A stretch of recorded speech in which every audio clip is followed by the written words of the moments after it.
ఈరోజు ఇక్కడ విశాఖపట్నంలో విశాఖ స్టీల్కు సంబంధించిన కార్మికులు చేస్తున్న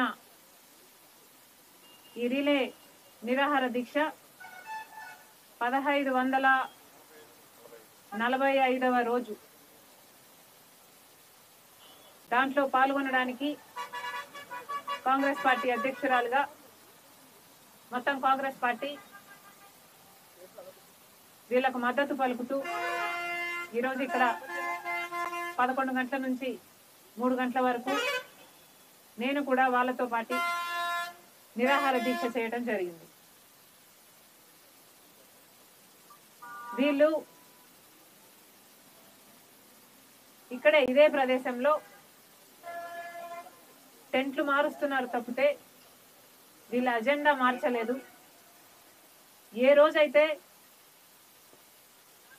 వైజాగ్ స్టీలు ప్రైవేటీకరణ చేయటానికి కేంద్రం సుముఖంగా ఉంది అని ప్రకటించిందో జనవరి 2021లో ఆ రోజు నుంచి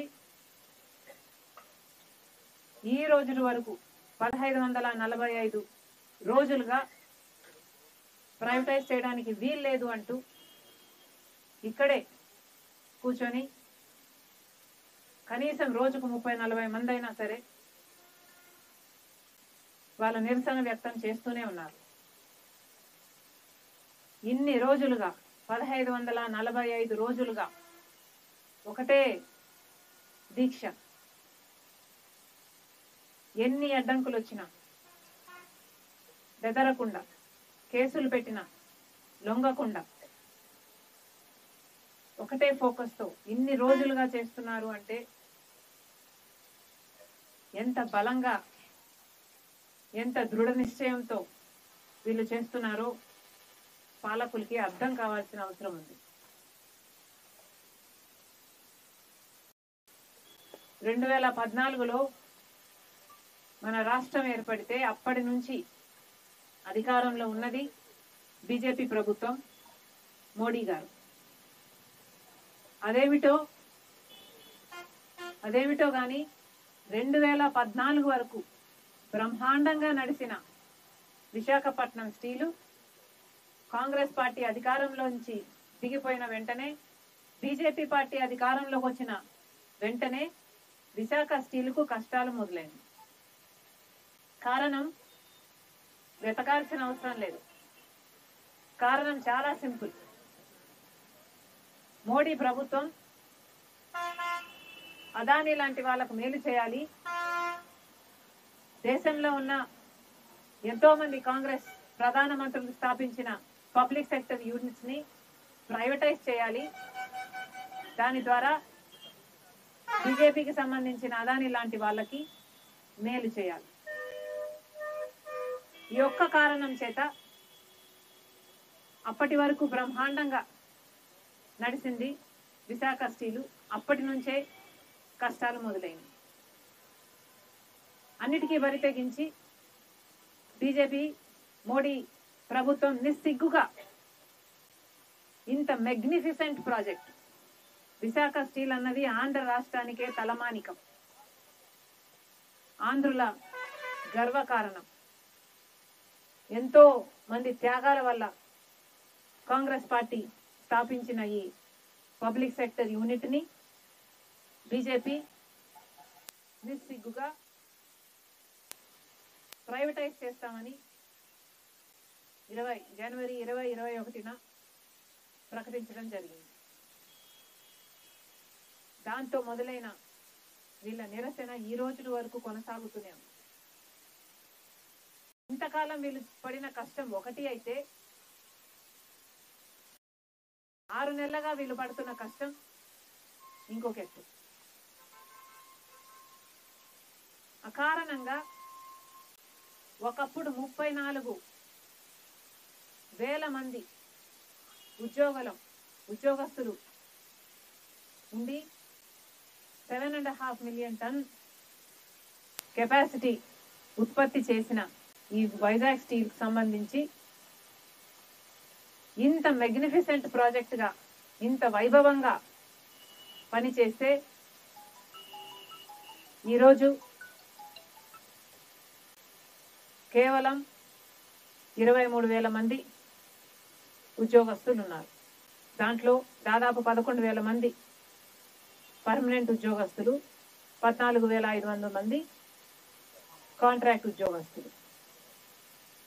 వాళ్ళల్లో పోయిన సెప్టెంబర్లో 5,000 మందిని దాదాపుగా కారణం లేకుండా రాత్రికి రాత్రే తొలగించడం జరిగితే కాంగ్రెస్ పార్టీ తరఫున నేనే ఇక్కడికి వచ్చి వీళ్ళని మళ్ళీ రీఇన్స్టేట్ చేసుకోకపోతే నిరాహార దీక్ష చేస్తామని బెదిరిస్తే వాళ్ళని వెంటనే రీఇన్స్టేట్ చేసుకోవడం జరిగింది. కానీ ఇప్పుడు మళ్ళీ అదే కుట్రను పన్నుతున్నారు. మళ్ళీ విశాఖ స్టీలుని నిర్వీర్యం చేయడానికి ఇక్కడ నిరుద్యోగులను తొలగించే కుట్ర జరుగుతుంది. ఎందుకంటే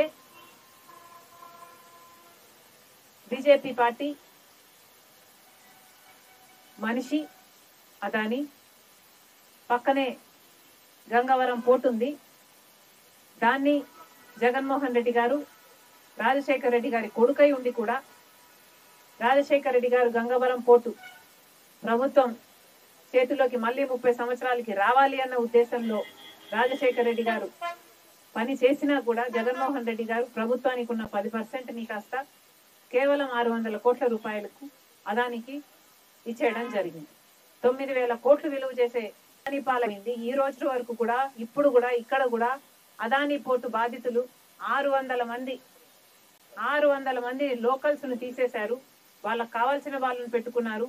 మాకు అన్యాయం జరిగింది, జట్టి కట్టిస్తామన్నారు, కాంపెన్సేషన్ ఇస్తామన్నారు అని ఇప్పటి వరకు ఇక్కడ చెప్పిపోయిన వాళ్ళు కూడా ఉన్నారు. అదే అదానికి గంగవరం పోర్టుతో పాటి ఈ ప్లాంట్కు సంబంధించి నా భూములు అడ్జసెంట్ గా ఉంటాయి కాబట్టి ఈ ప్లాంట్ను మొత్తానికే నిర్వీర్యం చేసి ఈ ప్లాంట్ను కూడా అదాని లాంటి వాళ్ళ చేతుల్లో పెట్టాలన్నదే బీజేపీ ప్రభుత్వం అజెండా. ఇంత భయంకరమైన కుట్ర జరుగుతుంది కాబట్టే ఈ ఎంప్లాయీస్ ని తొలగించుకుంటూ పోతే వీళ్ళ ప్రెషర్ తగ్గితే ఏదో ఒక రోజు అదాని లాంటి వాళ్ళకు అమ్మేయొచ్చు దీన్ని అన్నది బీజేపీ అజెండా. దూరంలో లేదు. ఒకప్పుడు హిందుస్థాన్ జింక్ అని ఇక్కడ ఒక కంపెనీ ఉండేది. ఆ హిందుస్థాన్ జింక్ అనే కంపెనీ ఇలాగే లాస్ మేకింగ్ కంపెనీని గా చేసి దాని తర్వాత వేదాంత అనే వాళ్ళకి అమ్మేయడం జరిగింది. ఆ తర్వాత వేదాంత ఆ కంపెనీని నడపలేదు కదా, మొత్తం ఉద్యోగస్తులని పీకి పడేసి రియల్ ఎస్టేట్ వ్యాపారం చేసింది ఆ భూములతో. అదే చేయాలనుకుంటున్నారు విశాఖ స్టీల్ భూములతో కూడా. ఎందుకంటే దాదాపు 23,000 ఎకరాలు విశాఖ స్టీల్కు ఓనర్షిప్ లో ఉన్నాయి. దాని విలువ దాదాపు 4 లక్షల కోట్ల రూపాయలు. కేవలం వాటి మీద కన్ను పడింది కాబట్టే బీజేపీ సర్కార్ ఈ కుట్రలు అన్నీ చేస్తుంది.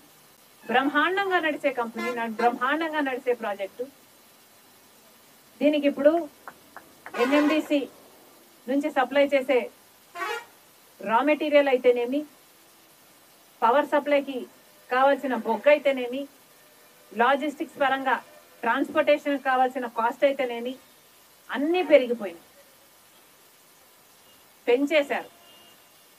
నిజం చెప్పాలంటే ఒక్కొక్కటిగా టార్గెటెడ్ గా ఫోకస్డ్ గా వైజాగ్ స్టీల్ ని హ్యాండిక్యాప్ చేయడానికే ఒక్కొక్క ఆర్గన్ ని తీసేసుకుంటూ పోతే మొత్తానికే మెల్లగా ఆక్సిజన్ ని తీసేస్తే, సైలెంట్ కిల్లింగ్ ని చేస్తే ఆఖరికి వాళ్ళు ఇష్టం వచ్చినట్టు చేసుకోవచ్చు అన్నదే బీజేపీ ప్రభుత్వం అజెండా లాగా కనిపిస్తుంది. లేకపోతే అసలు ఇక్కడ ప్రొడక్షన్ కాస్ట్ కు సంబంధించి 60% ప్రొడక్షన్ కాస్ట్ రా మెటీరియల్ అయితే కేవలం 8.5% ప్రొడక్షన్ కాస్ట్ మాత్రమే మ్యాన్ పవర్.